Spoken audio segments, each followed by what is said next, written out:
this Sunday finds us at Green Hill Lake. Let's have a look at how we got here. We started the week in Portland. We left the free camp at Portland after our 2 days because it's a 48-hour camp. So we stayed there pretty much our full 48 hours, and then we've driven about 7 minutes out to a distant family. There's a connection there somewhere. You might have to jump a couple of bridges and go through some weddings, but there is a connection. And when we're in the free camp in town, we wanted to use that as an opportunity to explore Portland, which we did quite well. And because we're a little bit out of Portland, we're going to use this next base as a place to explore the Portland district. So this little trip right now, we're going out to Bridgewater, is it, Tanya? Cape Bridgewater. Cape Bridgewater. We've come down to Cape Bridgewater, and this is the beach. It is fantastic. You'll see it's big and clear, fairly protected. They still get a little bit of wave. I think it does have surf lifesavers here. A little bit to say. Like it did on Saturday when they were warning people about an 8-foot shark. Yeah, so they are here saving lives. And then there's also a little beachside cafe. Apparently, when it's hot and you want to come swimming and you're in Portland, this is the beach to come to. And by the amount of car parks, I imagine it'll get fairly busy. There's good access down to the beach via ramps. There's public toilets. Would have everything you need for a nice day on the beach, as long as there's no sharks. Welcome to the Great Southwest Walk. This is the big Great Southwest Walk. As you can see by the map, it's bloody huge. We're only doing a fraction of that today. We're going down to the seal colony. Now, the seal colony is a 2-hour return walk with a steep climb. So we've come up that little bit of a incline. You can tell how steep it is by the puffiness of my voice. But there's lots of these little stops with a handrail. You can lean up and have a look, have a minute, get your breath back, and it is beautiful. So we've walked down to the little hut. As you can see, it's in deteriorating condition, and there's a little jetty, and there's kelp everywhere, so when it moves it makes the whole ocean look alive, which is quite cool. But sometimes if you're lucky enough, you can come down here and there'll be seals on this jetty. Obviously we're not lucky enough today, so we've decided to continue on. We know it's going to hurt, but we're going to see how far we can get within our time frame. You get puffed and you can just stop and have a look at a view like this. The other thing that's keeping us motivated, bloody march flies. But yeah, it's a beautiful day for a walk, so we'll see how far we walk. That's the halfway sign. And then it's way up there. And then you're just walking up the side of a cliff. Utterly exposed. So I wouldn't be doing this in hot weather, windy weather, cold weather, wet weather, icy weather, snowy weather. I'll be picking something not too far off today. High teens, low 20s with a gentle breeze. Now when you're trying to measure personal growth and development, sometimes it's good to look back to see where you've come from. And we've come from a bloody long way away. Are we there yet? Are we there yet? That is the ultimate question, Tanya. And are we there yet? No, you might think that is the peak. Bugger. So that is the highest sea cliff in Victoria.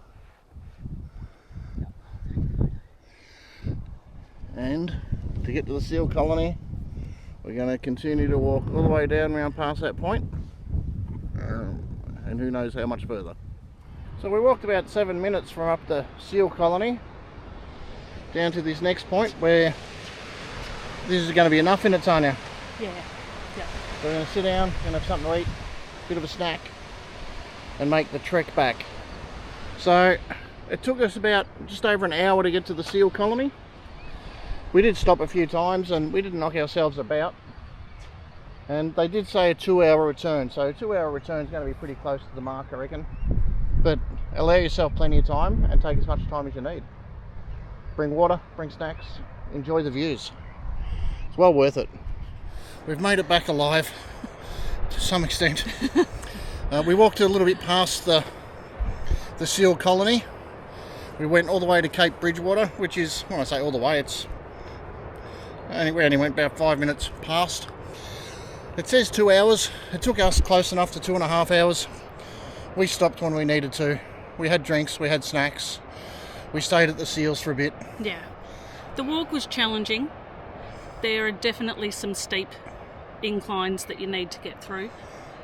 But just looking around, the views make it all worth it. So just get to the top, relax, enjoy the view, look at the seals, and then it's downhill coming back.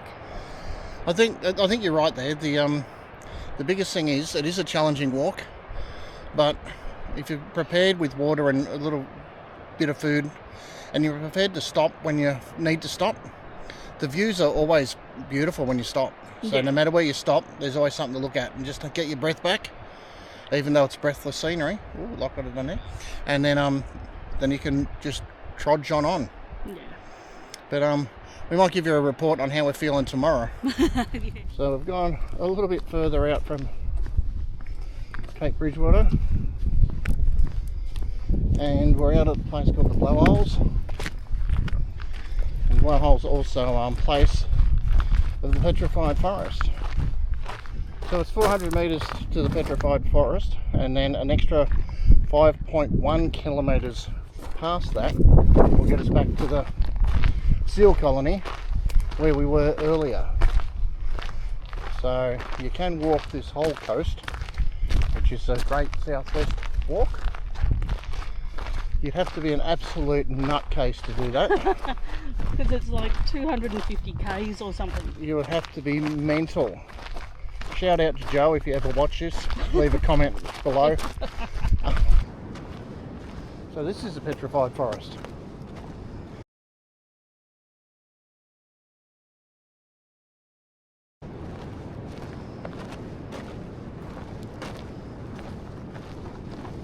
So, kill yourself a marsh fly, and I'll show you what this is about.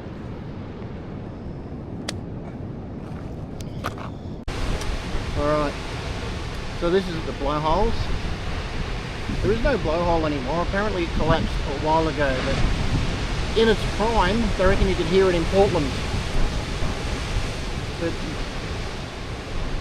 even though the blowhole's not here, and I suppose a blowhole without a blow is just a hole, and it doesn't look like there's much of a hole, but this wave is, this sea action is bloody crazy. There is so much power, and it's so beautiful. We've been here for just on 27 hours, and we don't even look like moving. As Tanya said, this is the aqua version of fireworks. This is doing an iron.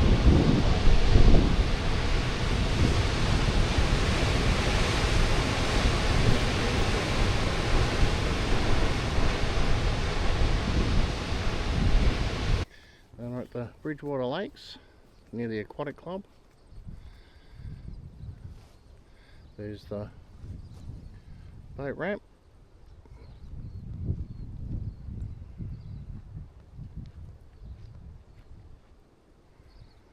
Then you have this lake, and it goes around and extends.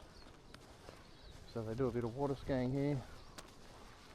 Because the club's called Aquatic Club, I'd say they do some aquatic stuff. And this is a lovely sandy little beach. You just hear a boat coming around the corner right now with a skier on it. And it's a lovely lawned area. There's an electric barbecue over there. Heaps of these seats in the shade. And I'm not sure how busy it gets. But yeah, this is a lovely spot. So I'm not sure whether you can see, but that's a whopping big cave. Now, how hard was this to find, Tanya? The first time we came here, impossible. It didn't exist. We drove up and down this bloody road. Mind you, this is the road out of the lake. And you come to a T intersection, and that hill has a friggin' big hole in it. And we still didn't see it. But as Tanya said, there's no sign. So if there's no sign, it doesn't exist. That's right. And you see them go all the way along there. And we're going to wander up and have a look. This morning we have come out to Cape Nelson Light Station. We're going to have a walk around and see what the views are like from up here.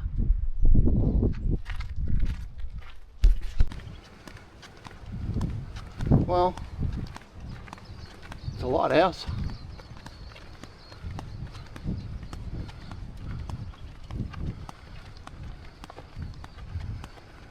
Pretty cool, aren't they?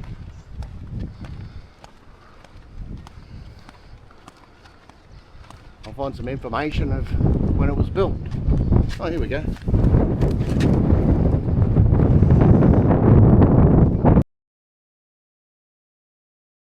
They done a good job building stuff like this, didn't they? The stonework and all that is incredible. Absolutely incredible. So there is a cafe here as well. You'd have to find out when it was open, maybe online. And they also do lighthouse tours. So if you're coming out specifically for the lighthouse tours, maybe get online and look them up. And also the old residents, and looks like a newer residence over the back, they have accommodation as well. So it's about 13 k's out of Portland. The clue's in the name. We are at Cape Nelson and there's a lighthouse. So if you're expecting any more than that, there's not much more than that. We're at Tayrak, which is also known as Lake Condar. And this is a indigenous cultural site. This is home of the world's oldest freshwater aquaculture. And you'll see in the distance there's a cafe and all that sort of stuff. They do tours out of here. We were lucky enough to do one a couple of years ago, and I'm not going to bang on and tell you their story because we need to listen to their stories from their voices. So get an interest and get out and do these cultural tours because they are fantastic. Alright, so I've just had lunch at the cafe. Focused on eel, and it was beautiful, absolutely beautiful. I'll put in a picture of a half-eaten plate right now because we forgot to take a photo at the start. We did. But Budge, Bim do lots of cultural tours. I suggest if you get a chance, take it because you'll learn so much. We have come out to Nelson, which was about a 50-minute drive from Portland, and we are going to have a go at fishing on the river here. Come down to the boat ramp and we'll give it a go, see if we can catch anything. We're on the West Bank jetty, and this is a great little fishing jetty. I don't know whether there's any fish in it, you know, next to it, but rod holders in the jetty. We've got a bait board, and this is the Glenelg River. Heaps of pelicans, heaps of little fish getting around the jetty, so we just hope that there's a big fish just past the jetty. And yeah, so the West Bank of Nelson. We're at the Nelson pub, or Nelson Hotel to be more official. Gonna try and scrounge up some lunch. As you can see, established 1855. Don't worry about the Maccas. Ooh, here's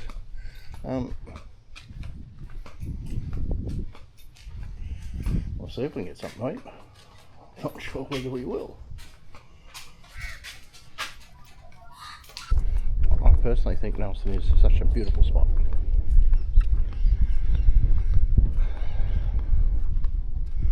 As we look down the Glenelg River, as you go along, there's heaps and heaps of the boat sheds. Down on the other side of the bridge there's heaps of boat sheds. Where we are now, we're at the back of the caravan park, which is a small caravan park, they tell us, with sites only. Bit of a foreshore and a playground.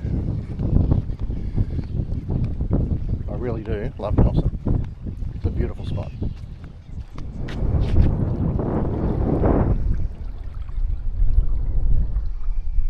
So there's two beaches just near Nelson. We're about 3 minutes out of town and we are going to Ocean Beach. So there's Ocean Beach and there's Estuary Beach. Ocean Beach, dogs must be on a leash. And it's a 300-metre walk to the beach from the car park. Ocean Beach is unsafe for swimming.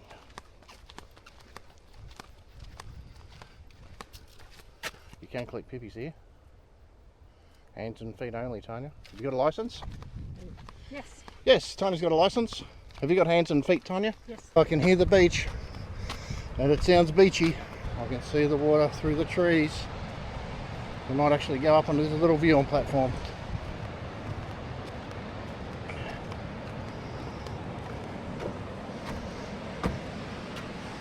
So this is the beach.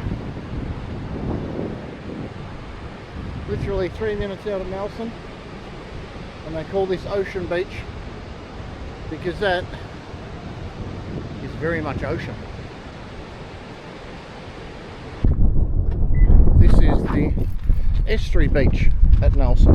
It's also a lot shorter walk to the water. To the water. Isn't that right, Tanya? Yeah, it sure is.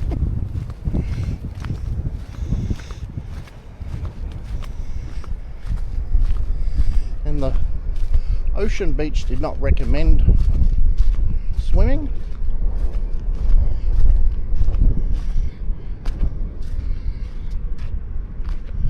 I suppose you could swim in here.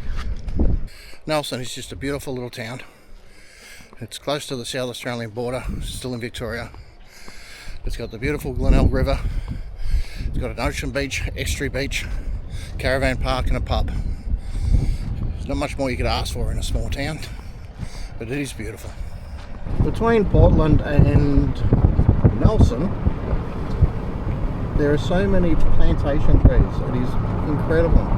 At all different stages, from the short ones we've got now to ones that are ready to harvest. I couldn't hazard to guess how many there would be, but if I was Jack, I'd say more than 10. So we're at the Water Tower War Museum at Portland. There's 125 stairs up the top, so there's 5 or 6 floors.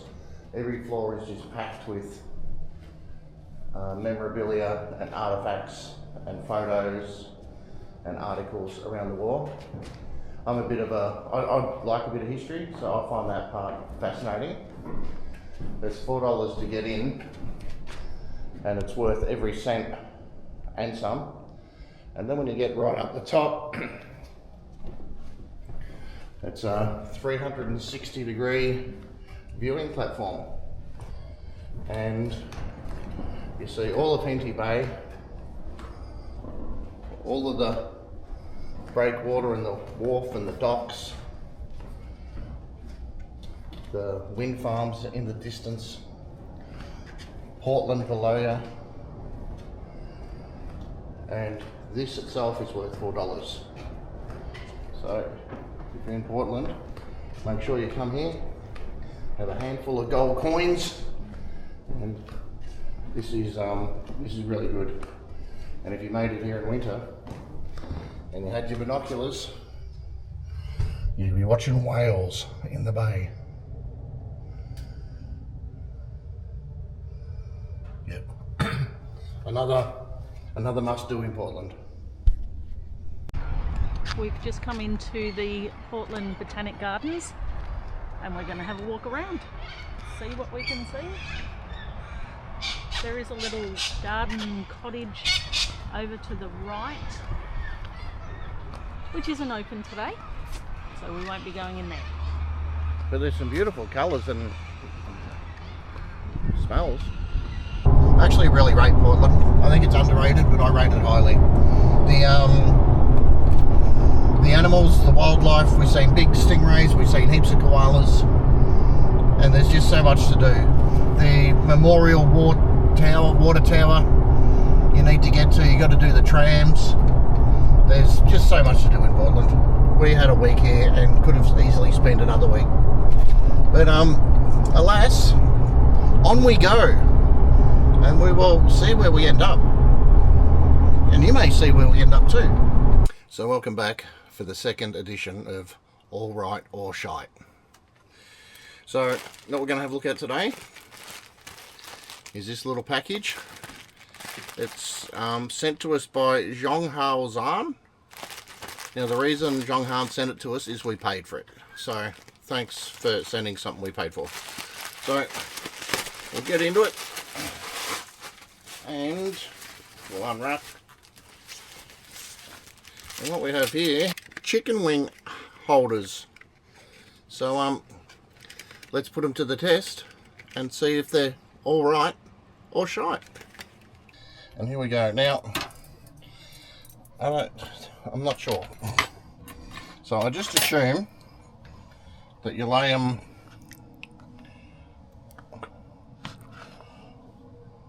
like so. I think I might do, if I do all niblets like that and all drumlets on the other one, because I think people have varying heights, so it might be a bit harder to. So how many did I say? We had 6, so there should be one more left. Oh, here it is. Alright, so that's sitting there pretty nice. I'm just going to grab some paper towel. Now this bad boy, I think just goes over the top there and hooks down into this hook. Alright, I'm not sure how much pressure those middle ones are going to get. Alright, I'll do the next one, which will be all the drumettes. So it'll be the same thing, we'll lay it out. I don't know, I'm just... No, don't be so skeptical, it's going to be bloody grouse. This is the thing that chicken wing dreams are made of. Perhaps I should go like that. Yes, look at that. You see, sometimes when you come across problems, you just need to adapt. And I reckon that is going to be pretty adapting. Wipe that off. So again, we've got to bend it over here and get it through both hooks. Well, that seems a bit firmer. So I'll go and chuck them on the Weber. And we're going to put the drumettes on up here. I'll put the niblets on there. Alright, I'm starting to change my mind. The chicken wings have been on the Weber for 3 or 4 minutes. Well, they all look to be okay. Oh, how good, see, normally when you do chicken wings on the, they all stick. But with this bad boy, how good's that? I'm surprised. That is fantastic. I'm a little bit surprised. I've turned them 3 or 4 times each, and as you can see, they've held really well in there. I was surprised. I thought bit of heat, bit of cooking, they might have shrunk a bit, and they'd just be letting go of it everywhere. But now my next concern is, how do I get them out? Because that's hot. So I've just got a bit of paper towel, because surely you shouldn't have to use much else, should you? And if I can... Oh, okay.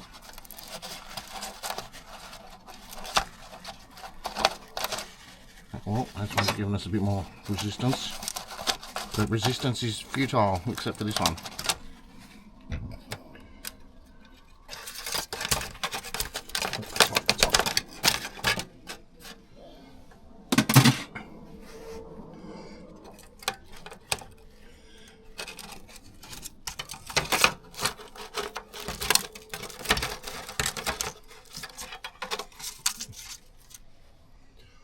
Well,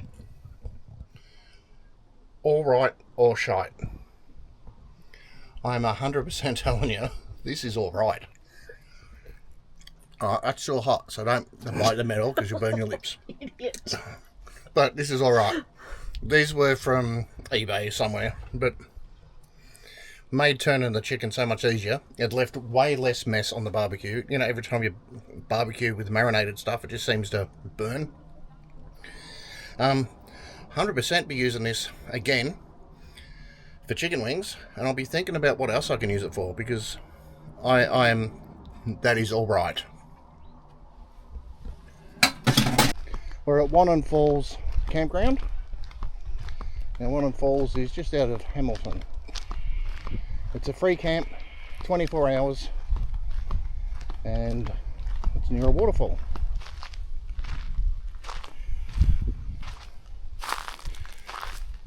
This is the camping area of Wannon Falls. It's a cracking spot. Over here you got this big shelter, fully enclosed roof. Look at these big open fireplaces. In winter, fancy having a crack at something like that. Even got the hot pot in there.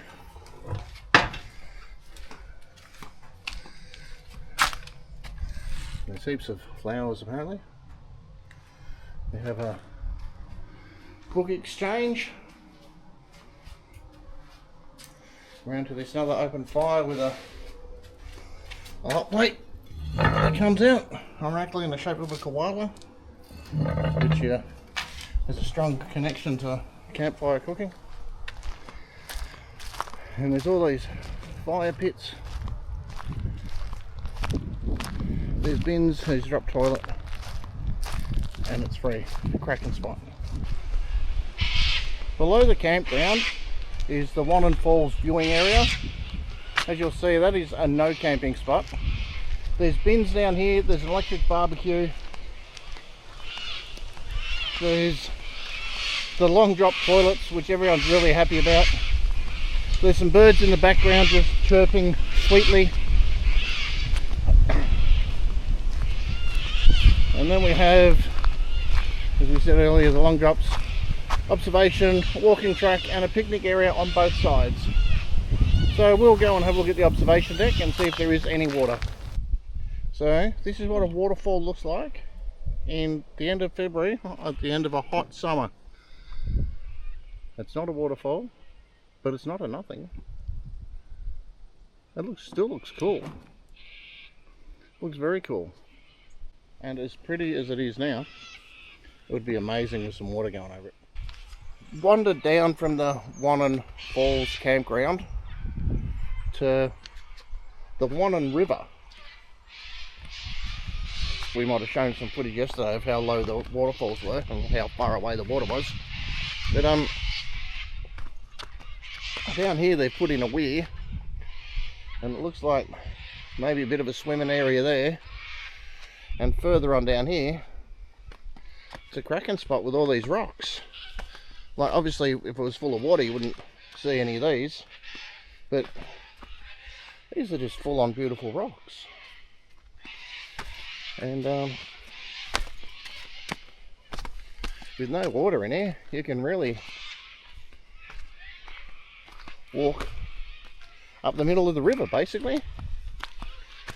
So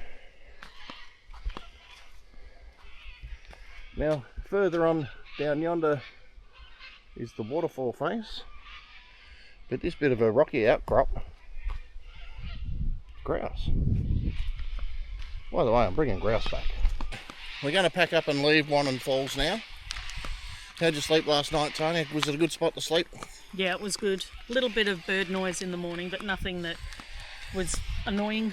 And we were a little bit worried about a road last night, but I didn't hear anything.